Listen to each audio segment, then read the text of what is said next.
Ô bel enfant, pourquoi dans ta frivolité as-tu voulu quitter la vie?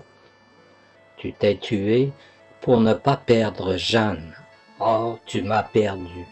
Je suis ta mère, celle qui pleure ta mort avant celle des autres.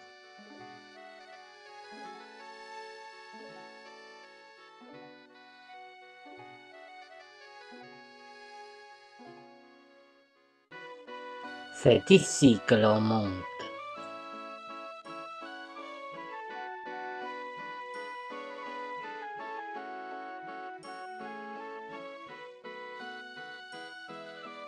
C'est un esprit divin qui, sans en être prié, nous dirige vers le chemin de la montée et qui se cache lui-même dans sa propre lumière. Accordons nos pas à sa courtoise invitation et hâtons-nous de monter avant qu'il ne fasse nuit, car après, nous ne le pourrons plus jusqu'au retour du jour.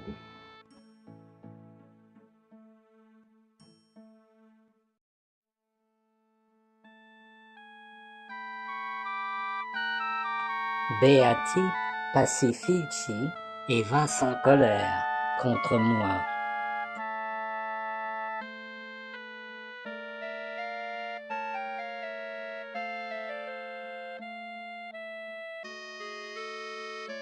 Apprends-moi, ô mon doux Père, quelle est l'offense que l'on expie ici dans ce cercle où nous sommes? Si nous nous arrêtons, que ton discours ne s'arrête point. Ici se repentent ceux qui refusent l'amour parce qu'il nécessite trop d'efforts. Mais afin que tu comprennes mieux, prête-moi attention et tu tireras profit de notre retard.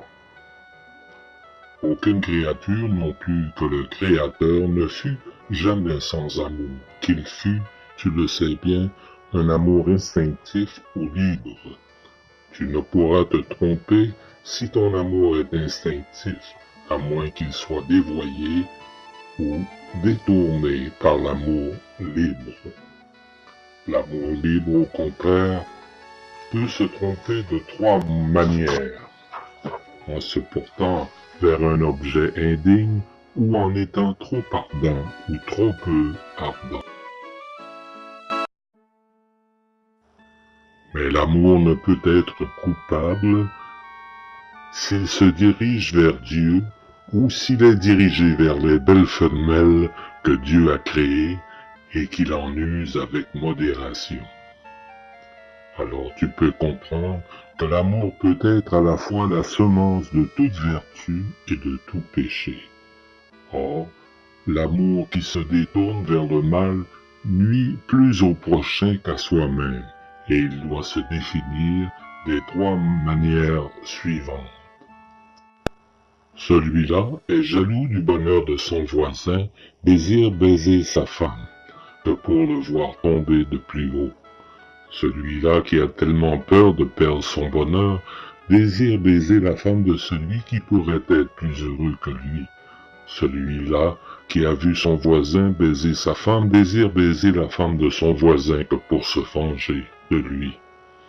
Tu peux voir au-dessous de nous ceux qui pleurent de ces trois formes de l'amour, et je veux te parler maintenant de cet autre amour qui va avec perversité vers le bien.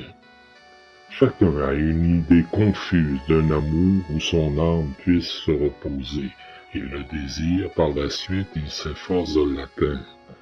Si vous êtes trop lent à connaître ou à acquérir cet amour, cette corniche, après un juste repentir, vous en punit. Il est un autre bien terrestre qui ne rend pas l'homme heureux.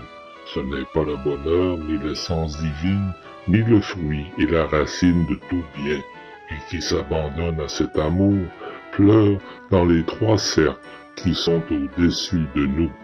Et comment il se distingue en ces trois vices, je ne te le dis point, pour que tu le découvres par toi-même.